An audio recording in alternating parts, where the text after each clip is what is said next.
কাজ করে খায় বোকাচ্ছো তারা, বুদ্ধিমানরা খায় বুদ্ধি খরচ করে।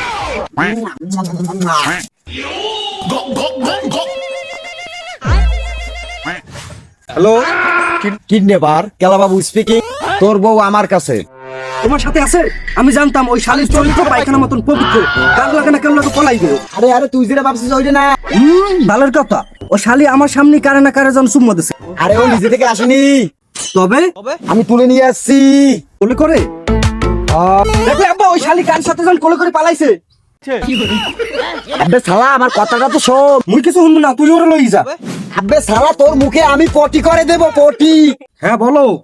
আরে আমি নিয়ে আসিনি তো আমার দুজন বডিগার্ড আছে, ওরা নিয়ে আসছে। আব্বা ওই শালী দুজনের লাগে পালাইছে, মুই আল্লাহ কি কম করছি? আরে ফাঁসি গেছি মা গো। আরে ভাই তুই 2 লাখ দিয়ে তোর বউ নিয়ে যা।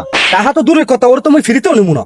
আরে তুই ভালো করে চিন্তা করে দেখ, একটা মাই আর একটা ছেলের মাথার উপর ছায়া হয়ে থাকে। মোর পোলা পানে ছায়া লাগলে সাথে কিনে দেবো, তবু ওর ছায়া লাগবে না। আরে তো ঠ্যাং ভেঙে দেবো। কালি রে কালি, পালাই গেলি রে শালি। বস এখন কি করবো?